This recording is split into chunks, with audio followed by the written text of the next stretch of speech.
जिस लड़का लड़की का विवाह 30 साल का हो गया, 35 साल की हो गए, लड़का लड़की 40 साल के हो गए, 35 साल के हो गए और उनका अगर विवाह नहीं हुआ है, बहुत रिश्ते आए चले गए, संबंध आए चले गए, या जो बेटा बेटी चाहते हैं कि हम अच्छा पढ़कर एक नौकरी सरकारी प्राप्त कर लें, कोई ऐसा अच्छा जॉब हमारी किस्मत में मिल जाए, उन बेटा बेटियों से निवेदन करूंगा, यदि आप चाहते हो तो एक प्रयास जरूर करना, एक प्रयास अपनी जिंदगी में जरूर करना।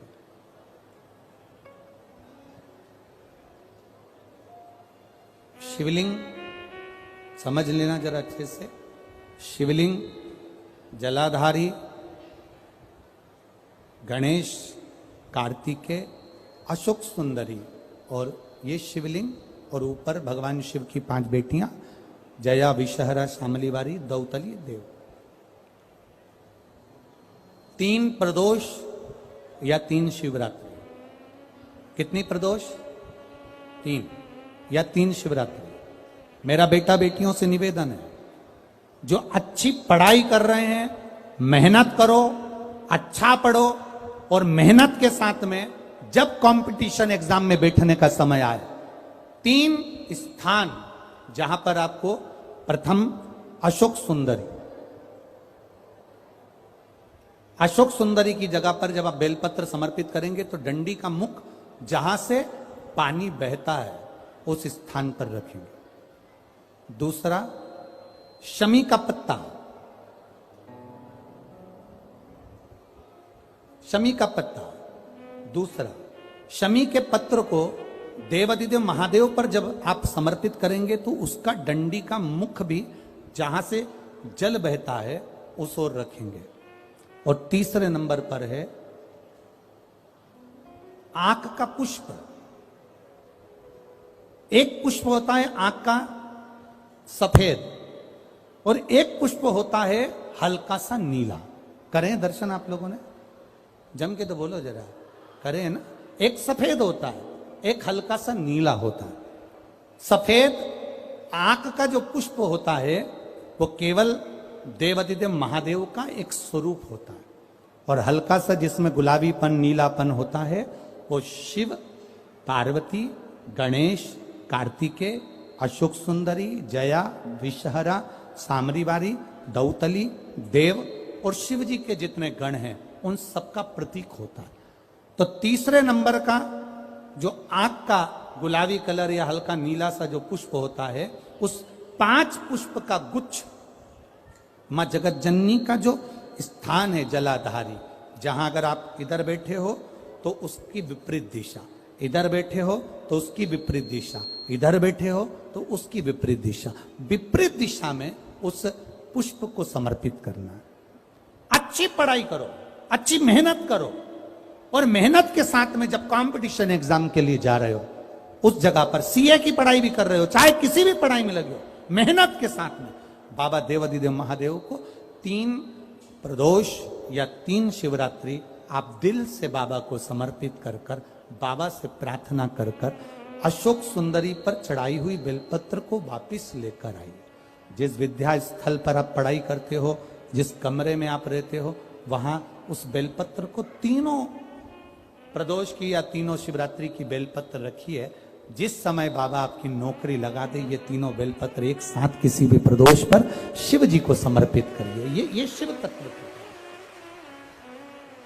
आप मेहनत करें, खूब मेहनत करें, कंपटीशन एग्जाम के लिए जितनी कोचिंग कर सकते करो, मेहनत करना उतना करो, जितना करते हो उससे 4 गुना ज्यादा करो, और उसके साथ में देवादिदेव महादेव से प्रार्थना, तेरा ही दिया मैंने खाया पिया है, तेरा शुक्रिया है, तेरा शुक्रिया है।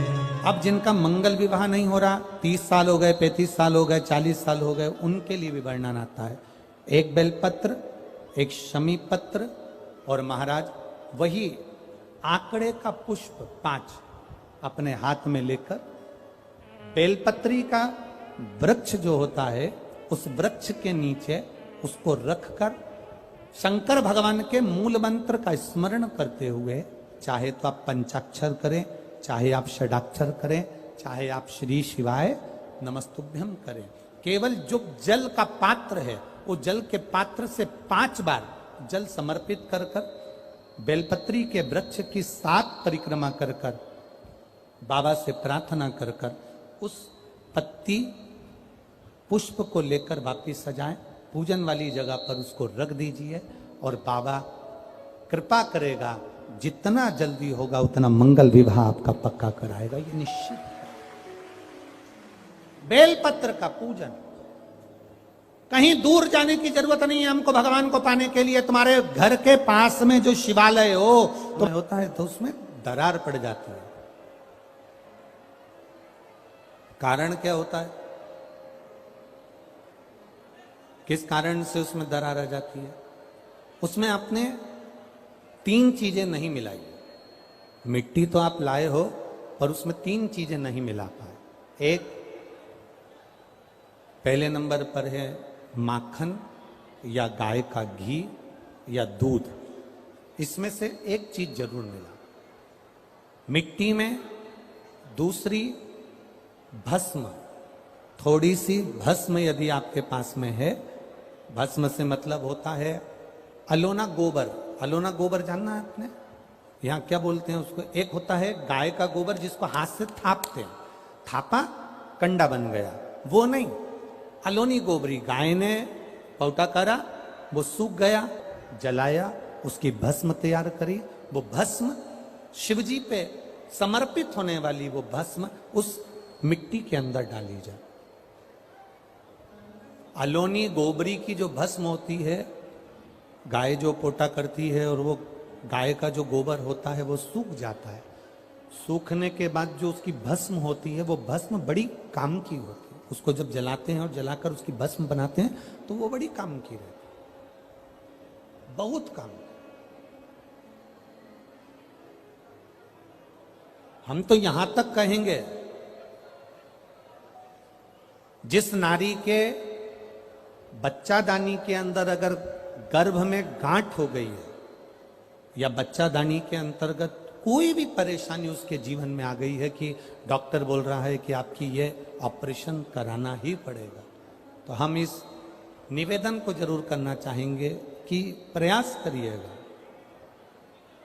देसी गाय जब गोबर करे, पोटा करे और वो सूख जाए, वो सूखा हुआ जो गोबर का पोटा रहे सूखा हुआ, उसको जलाकर उसकी भस्म तैयार कर कर देवाधिदेव महादेव को समर्पित कर कर उसको उठाकर डिब्बी में रख लीजिए। एक डब्बी में उसको रख लो और उस भस्म को सोमवार के दिन से लेकर 7 दिन तक लगातार थोड़ा थोड़ा सा उस भस्म को, पार्थिव शिवलिंग का निर्माण करने वाले 2 चीजों का स्मरण अवश्य रखें।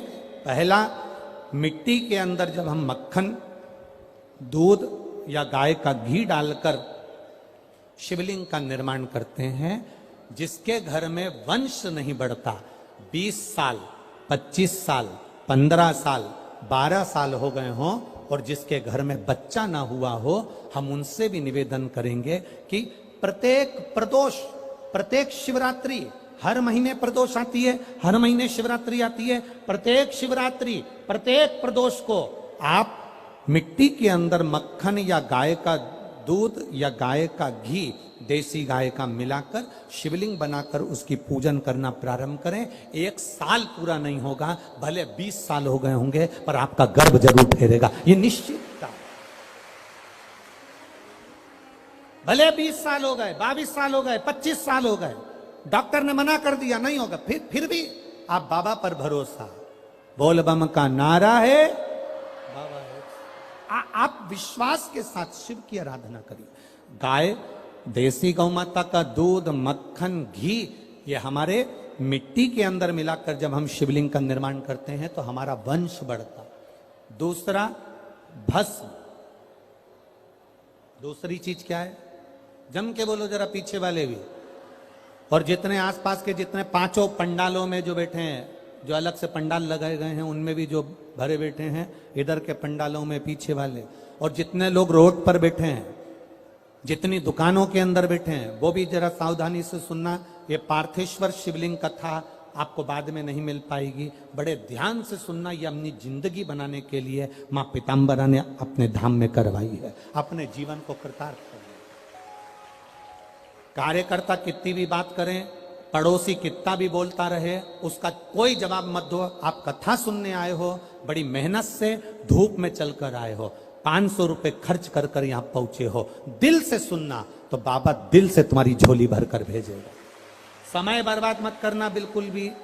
और जिसको समय बर्बाद करना है वो चुपचाप से उठकर यहां से पंडाल से बाहर जाकर अपनी गाड़ी उठाकर जा सकता है। बड़ी मुश्किल से कथा मिलती है, और दतिया वालों के तो भाग्य में आदरणीय गृह मंत्री जी ने करा ली, तो बाबा की कृपा से ये इतना बड़ा कुंभ भरा गया। यही बाबा की कृपा। दिल से सुन लो उसको। पहले नंबर पर है मिट्टी में मिलाया गया मक्खन, घी या दूध। दूसरे नंबर पर है, जम के बोलो जल्दी से, भस्म। ये दूसरे नंबर पर भस्म का प्रयोग। शिवलिंग का जब निर्माण करे, पार्थिव शिवलिंग जब बनाए, मिट्टी में थोड़ी सी भस्म जरूर मिलाए। भस्म किस चीज के लिए होती है? भस्म किसके लिए धारण कराई जाती है?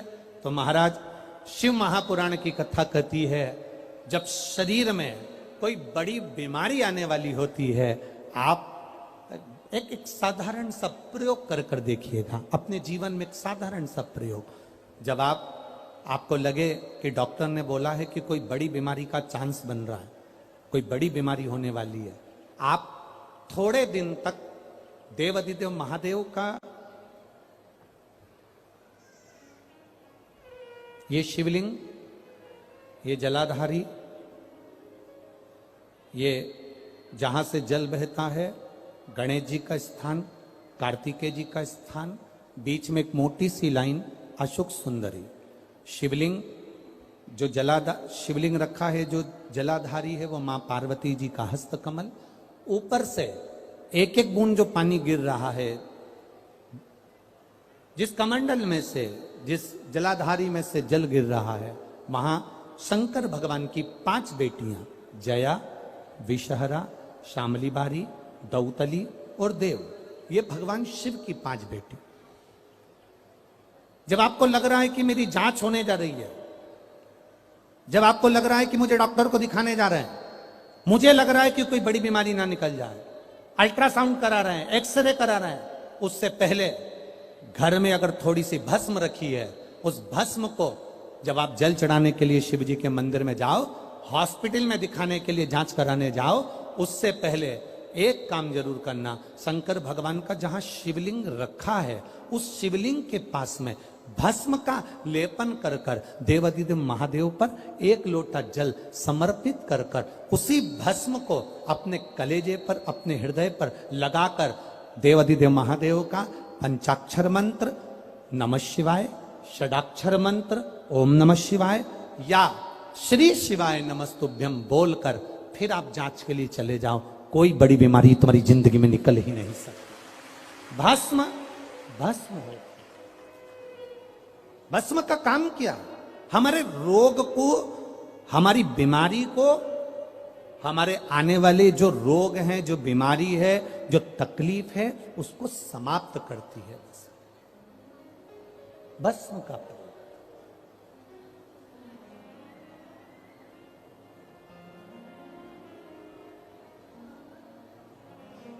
शिवलिंग का निर्माण कर रहे हो, पार्थिव शिवलिंग का, उसमें थोड़ी सी भस्म हमारी बीमारी को हर लेती है, थोड़ी सी भस्म हमारी तकलीफ को हर लेती है। भस्म का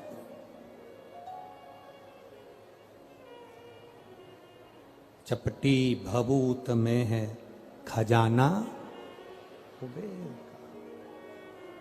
शिव के शरीर से, भगवान देवाधिदेव महादेव के तन से लगी हुई भस्म साधारण नहीं है। भस्म को चढ़ाने वाला भी साधारण नहीं होता और भस्म को लेने वाला भी साधारण नहीं होता।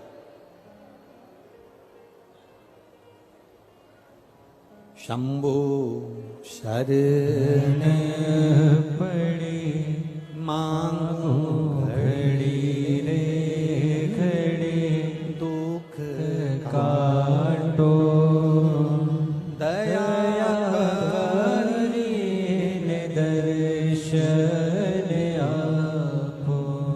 पार्थिव शिवलिंग का निर्माण करते समय दो चीजें ध्यान से अवश्य मिलाएं। पहला माखन, घी, दूध, दूसरा भस्म। दूसरा भस्म, भस्म धारण भी करना चाहिए।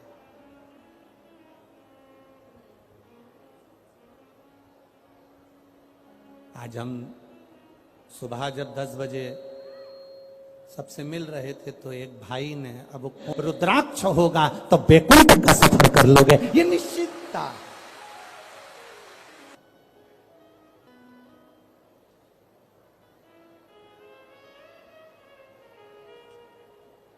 सोने की माला और रुद्राक्ष की माला में एक ही अंतर है। सोने की माला रात को मरोगे,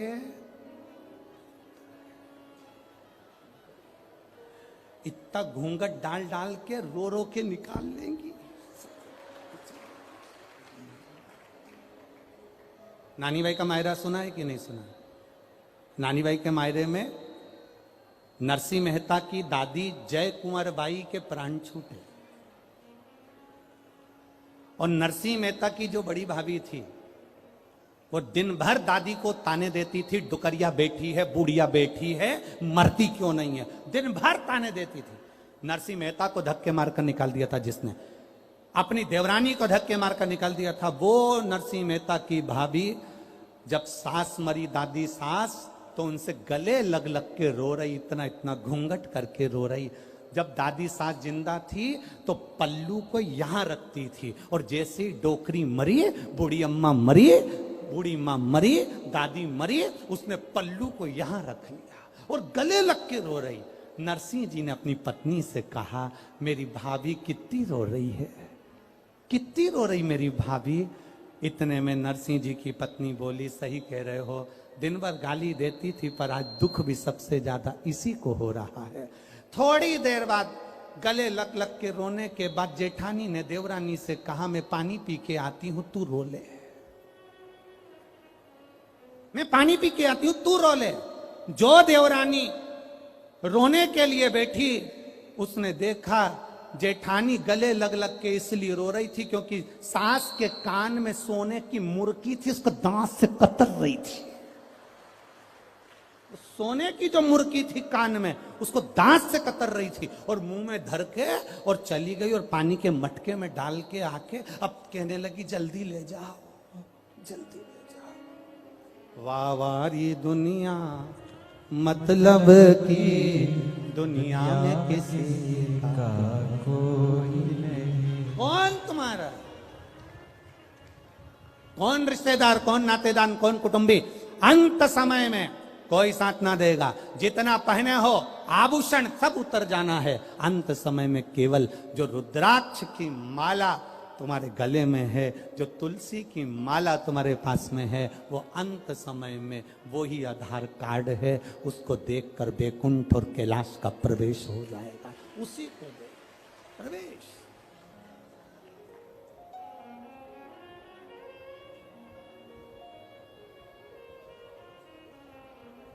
सोने की चेन गले में होगी तो चोर की नजर होगी। आप बहुत सुंदर होगे तो लुच्चों की नजर होगी। और गले में अगर रुद्राक्ष या तुलसी की माला होगी तो मेरे महादेव की नजर होगी। ये निश्चितता है, निश्चित। बोल बम का नारा है। आपके गले की माला, आपके गले का पड़ा हुआ एक रुद्राक्ष आपको परम धाम तक लेकर जाएगा, शिव तत्व तक लेकर।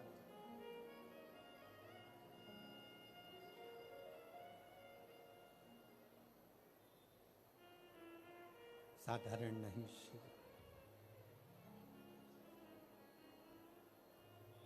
शिव साधारण नहीं। एक बार की बात है, शंकर भगवान से माता पार्वती जी ने कहा, प्रभु मेरा मन है, मेरा मन, बाबा एकांत में जाकर मैं तप करना चाहती हूं, मेरा मन है। शिव जी ने कहा जाओ। यही कांचीपुरम का जो तमिलनाडु क्षेत्र के अंतर्गत कांचीपुरम है, और वहीं पर एक आम के पेड़ के नीचे माता पार्वती तप करने के लिए बैठ गई। आम के पल्लव में, आम के पेड़ के नीचे। अब थोड़ा ध्यान देने वाला विषय है, थोड़ा ध्यान दीजिएगा। वो जितने भी बैठे हो बड़ा ध्यान देना। शंकर भगवान का तीसरा नेत्र खुला, कामदेव आम के पेड़ पर चढ़ा हुआ था।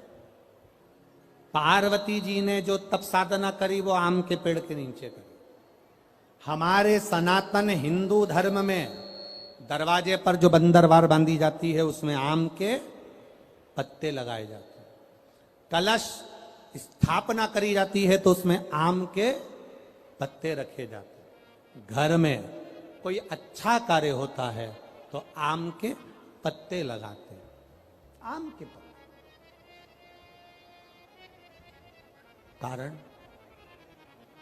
कारण क्या था? केवल एक कारण। देवाधिदेव महादेव ने जब कामदेव को भस्म करा, उस समय पर भगवान शिव का नेत्र कामदेव पर पड़ा, कामदेव भस्म हुआ। आम के पल्लव में छुपा था, आम के पल्लव में। आम का वृक्ष भी उस समय पर कामदेव के भस्म होने पर जलने लगा, तड़पने लगा, चिल्लाने लगा। आम के पल्लव में से आवाज आने लगी, बाबा बाबा बाबा कहकर जब पुकारा,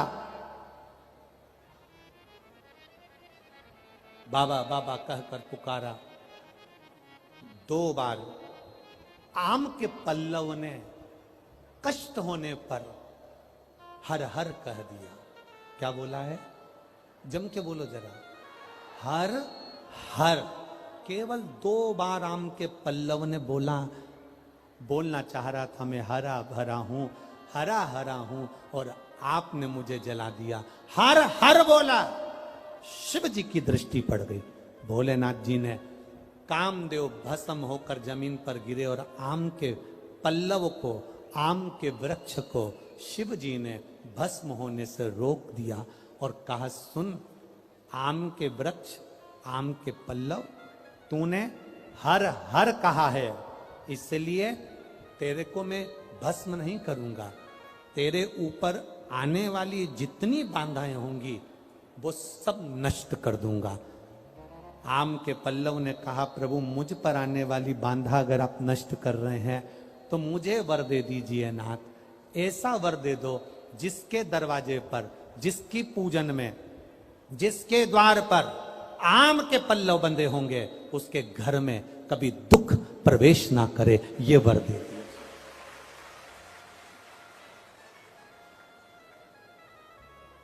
शिव मंदिर जाते हो आप लोग? सब लोग जाते हैं? हफ्ते में एक बार का नियम बना लो, मुख से बोलने का, हर हर। ज्यादा बार नहीं बोलो तो हम तो पहले बोलते थे, ऐसा नहीं कि हम कथा में नहीं बोलते थे, हमारी आदत थी, हम पहले कथा में बोलते थे, दीन बंधु दयालु दया कीजिए, जो दोनों हाथ उठाकर हर हर महादेव नहीं बोले उसको उठा लीजिए। हम ऐसा बोलते थे, हमारी आदत में था, और लोग हाथ उठाकर बोलते थे। परंतु कई लोगों ने पत्र लिखे कि गुरुजी आप कहते हो कि हर हर महादेव बोलिए, नहीं तो अब तक ये शिवलिंग कभी नष्ट नहीं होगा और ये सदा बना, सदा बना।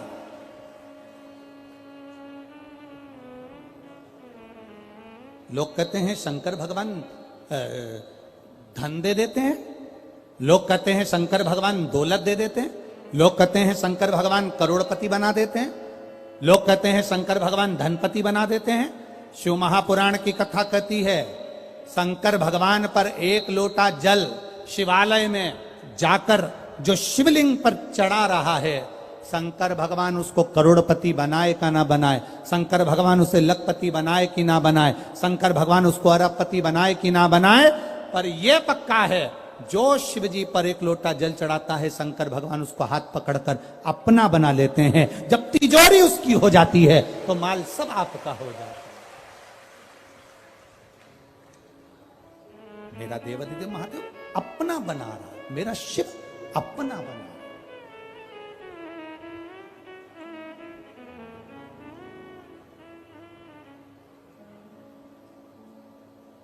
और जब देखो ये बहुत विचित्र बात है, अपना बनाना बड़ा कठिन है।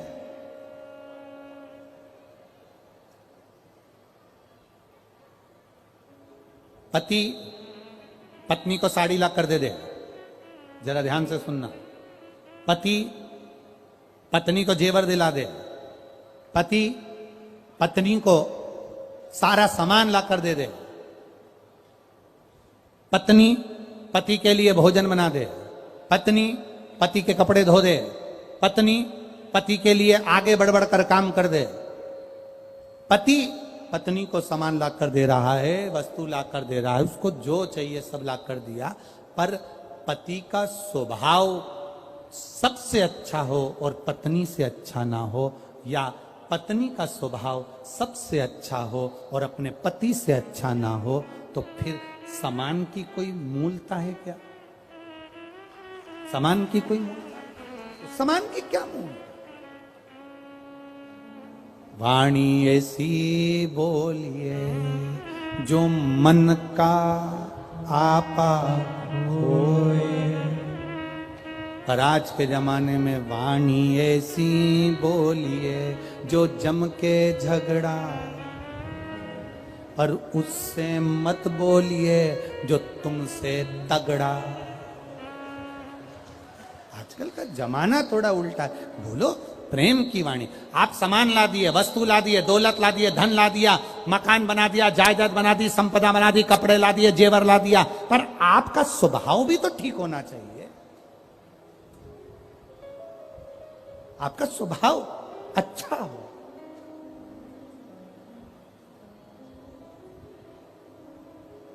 तो लगे धन दौलत सब एक साइड है, पूंजी सब एक साइड, पर आपका स्वभाव एक साइड।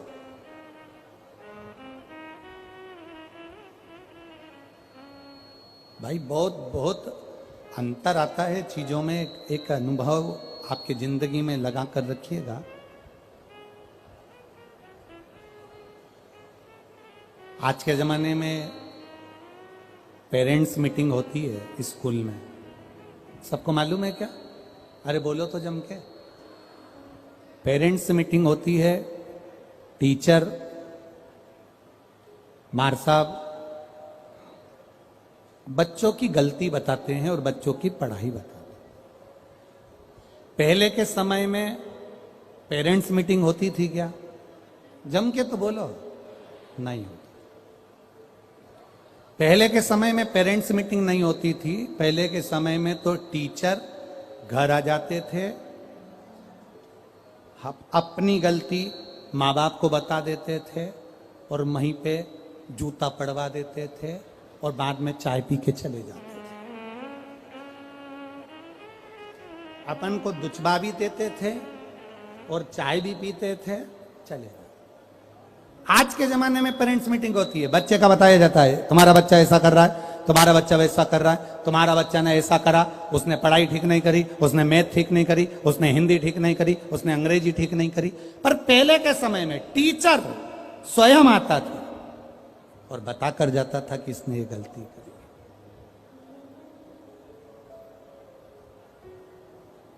पहले के समय में बस अंतर यही है। आज के गुरु में और पहले के गुरु में एक अंतर भारी है। पहले का गुरु तुम्हारे दरवाजे पर आता था और सत्य बोलकर तुम्हें जगाकर, सत्य बोलकर तुम्हें जगाकर तुम्हारे मार्ग को निश्चित कर कर फिर जाता था। आज का गुरु अपनी जगह पर बैठा रहता है, तुम पार लगो तो ठीक, ना लगो तो ठीक, उसको कोई मतलब नहीं है। उसको तो केवल एक मतलब है कि गुरु फिरे बाजार में, हमसे दीक्षा लेओ, नरक पड़ो चाहे स्वर्ग जाओ, पर लिफाफा हम ही को दे। तुम्हारे पास में जितना मोटा माल होगा, गुरु उतनी जल्दी तुमसे मिलेगा। ये आज का गुरु है। तुम्हारे पास में जितना धन ज्यादा होगा, गुरु उतना तुमसे मिलेगा। ये आज का समय है। पर असली जो गुरु होता है, उसे तुम्हारे वैभव से, तुम्हारी सत्ता से, तुम्हारे धन से कोई मतलब नहीं होता। वो तो एक जैसा होता है। जो आया उसका है, भजन करेगा, कीर्तन करेगा, मार्ग प्रशस्त करेगा और चला जाएगा। उसका काम कितना है? बस तुम्हें जगाना, तुम्हें जागृत करना।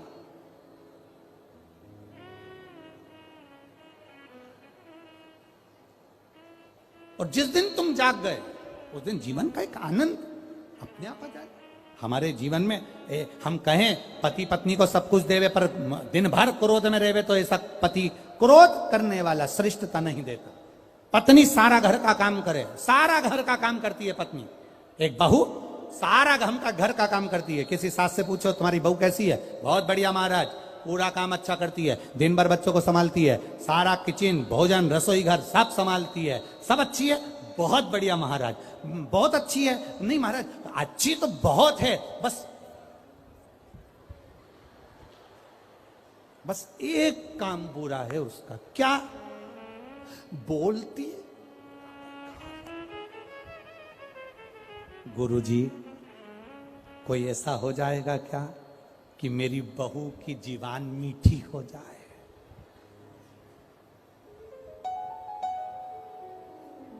अब गुरुजी से पूछो,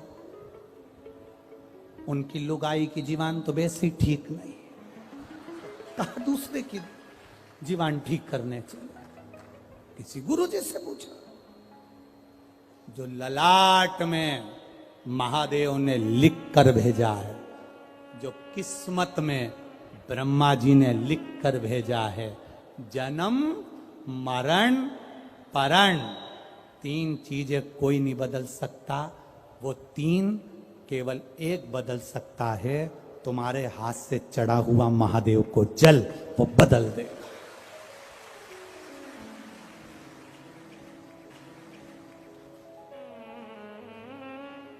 वो बदल देगा।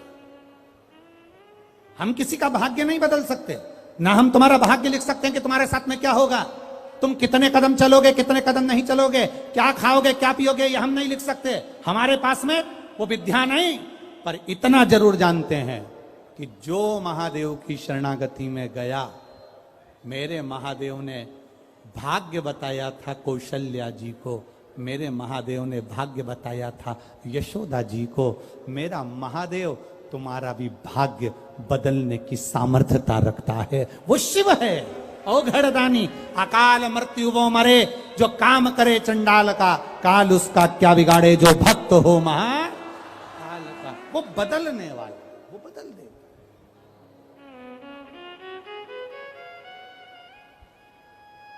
जब क्रोध आए, गुस्सा आए, थोड़ा रुको।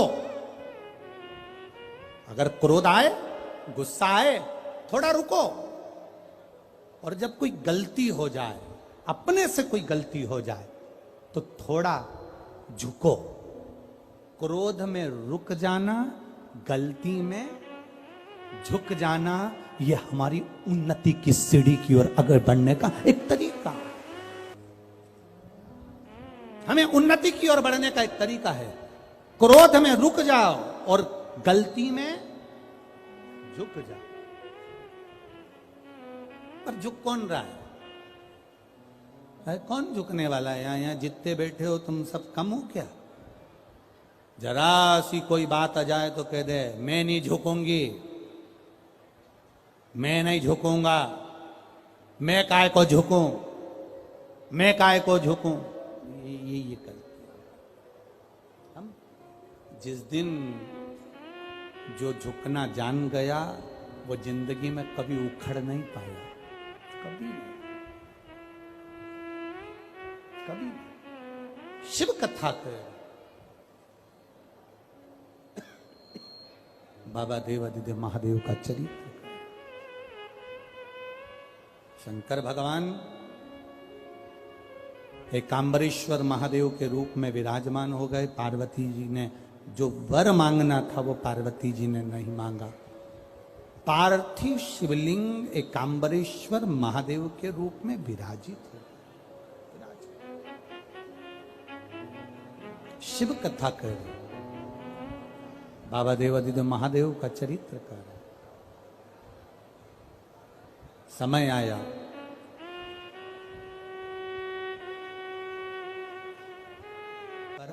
उनसे निवेदन है कि आप जीवन में आगे बढ़ सकती हो, मना नहीं। एक बात अपनी बुद्धि में उतार कर रखना कि अपने सनातन धर्म को छोड़कर किसी दूसरे धर्म के व्यक्ति की ओर अग्रसर मत होना, तो तुम आगे बढ़ोगे। अपने सनातन धर्म के अग्रण्यता रखिए, अपने सनातन धर्म के एक आनंदता रखिए। बेटियां पढ़ें, विद्वान बने, उन्नति करें। एक पत्र आया है, एक बेटी ने लिखा है कि मेरी जॉब लग गई रेलवे में। हम उसको बधाई देते हैं, बहुत बहुत बधाई आपको, पर आपकी एक आनंदता होना चाहिए। एक बात अपने भीतर उतार कर रखो, जो पैदल चलकर मंदिर तक जाता है, जो पैदल चलकर शिव महापुराण तक जाता है, जो पैदल चलकर कावड़ का जल महादेव को चढ़ाता है, जो पैदल चलकर किसी तीर्थ के मंदिर का दर्शन करता है, वो मरते दम तक किसी के कंधे का बोझा नहीं बनता, दुनिया का बोझ उठा ले। वो अंतिम सांस तक भी किसी का बोझा नहीं बनता, वो अंतिम सांस तक भी किसी का बोझा नहीं बनता। अंतिम क्षण तक। आप में से कई माताएं ऐसी हैं जो रोज भगवान से कहती है, भगवान चलते फिरते उठा लेना पर किसी के ऊपर बोझा मत बना।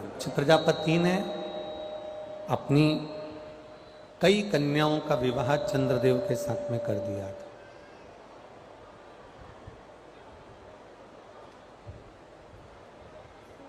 दक्ष प्रजापति ने कई कन्याओं का विवाह चंद्रदेव के साथ कर दिया। बहुत सारी बेटियां भी आ गई थी, पर चंद्रदेव को एक अभिमान उसकी सुंदरता का।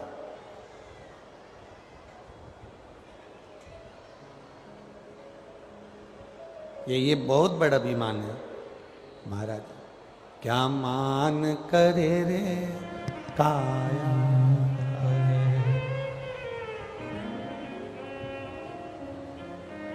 कि काया माटी मिल जाएगी राम भजले प्रभु का नाम भजले, ये काया माटी मिल जाएगी राम भजले। एक अभिमान चंद्रदेव को था, वो था काया का अभिमान। काया का अभिमान। सुंदर थे, अति सुंदर थे, रमणीय थे, उनमें सुंदरता बहुत थी, बहुत सुंदर था। अब ये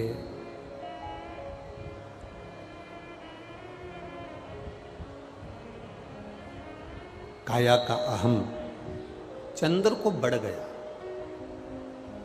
अपनी सारी रानियों को छोड़कर चंद्रदेव केवल रोहिणी से प्रेम करने लगा। अब चंद्रदेव की कथा से इतना सीख लीजिए,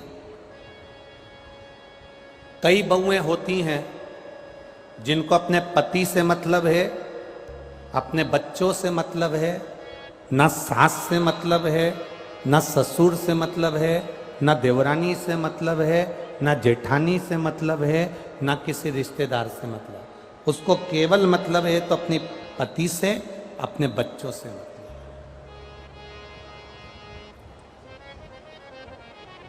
सास भोजन करने बैठी है, उसने भोजन दे दिया पर उसकी रुचि नहीं है। ससुर भोजन करने बैठे हैं, उसने भोजन दे दिया पर उसकी रुचि नहीं है। जेठ भोजन करने बैठे हैं, उसने भोजन दे दिया पर उसकी रुचि नहीं है। देवर भोजन करने बैठा है, उसने भोजन दे दिया पर उसकी रुचि नहीं है। कई बहुएं ऐसी होती हैं, हम सभी बहुओं का नहीं कहेंगे, कई कई बहुएं तो इतनी अच्छी होती हैं, इतनी इतनी ज्ञानवान और इतनी विद्वान होती है कि वो एक बार अपने बच्चे को मलाई का दूध नहीं देगी पर देवरानी के बच्चे को और जेठानी के बच्चे को दे देगी। कई माताएं ऐसी भी होगी। अपने खाने के लिए भगोनी में, पात्र में खीर नहीं बची, वो नहीं खाएगी। अपने खाने के लिए मालपुआ नहीं है, वो नहीं खाएगी। अपने खाने